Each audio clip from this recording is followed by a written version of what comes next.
Mbak, saya lo udah puluhan tahun di Jakarta, hampir tiap hari lihat itu gedung-gedung di seberang kayak ketutupan kabut atau asap gitu. Padahal mah udara panas, mana ada kabut.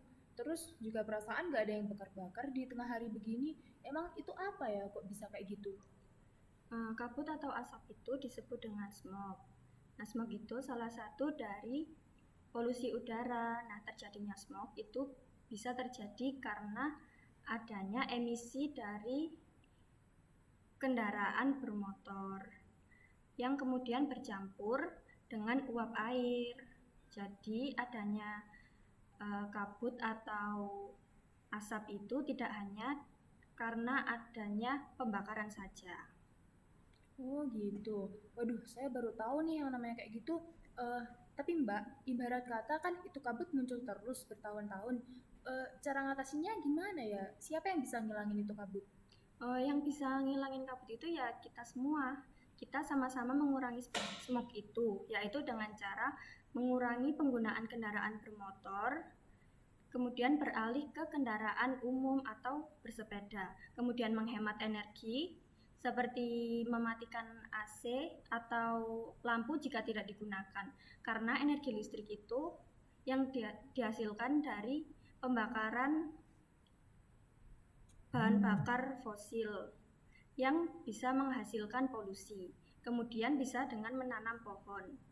Nah, menanam pohon bisa mengurangi polusi, yaitu dapat menyerap partikular berbahaya dari asap kendaraan bermotor.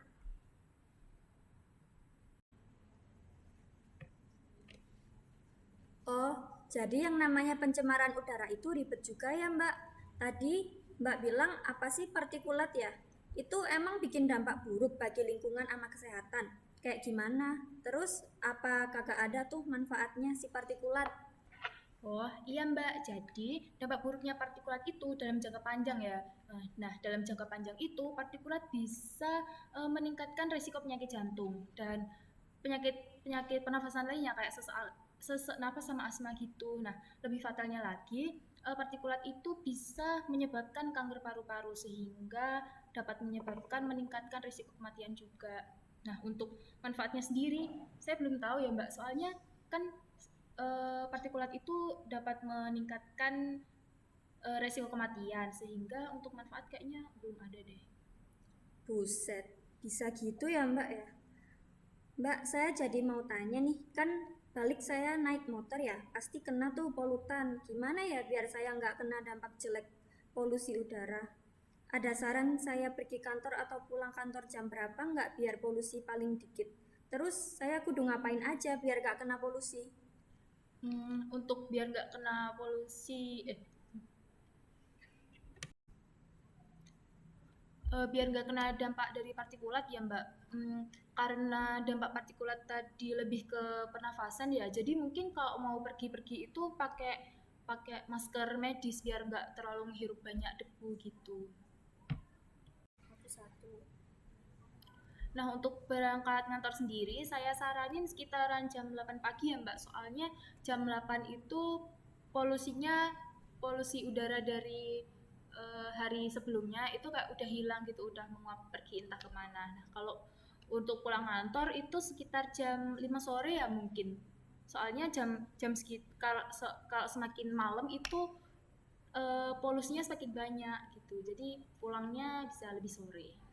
Nah, untuk biar nggak kena polusi, mungkin mbaknya bisa ini ya, mulai mulai menerapkan ini. Kalau bepergian nggak pakai kendaraan pribadi, jadi pakai kendaraan umum, sehingga hal itu kan bisa menghemat menghemat bahan bakar juga ya. Nah, dengan menghemat bahan bakar juga itu juga bisa mengurangi polusi udara yang ada di sekitar gitu. Udah. By the way nih Mbak ya, saya jadi penasaran. Kalau di luar banyak polutan gitu, di dalam ruangan pasti lebih aman dong ya. Nggak ada polusi udara kan di dalam ruangan. Emang apa coba sumber polusi di dalam ruangan kayak gini? Enggak juga sih Mbak ya, sebenarnya mau di dalam ataupun di luar ruangan, polusi udara itu tetap ada, cuman sumbernya aja yang berbeda. Kalau di dalam ruangan, biasanya polusi berasal dari senyawa karbon yang mudah menguap atau menyebar di udara. Nah, kalau contoh polusi udara di dalam ruangan ini bisa berasal dari material bangunan ini sendiri, kemudian asap dari kegiatan memasak, kemudian bisa berasal dari asap rokok dan pengharum ruangan. Seperti itu.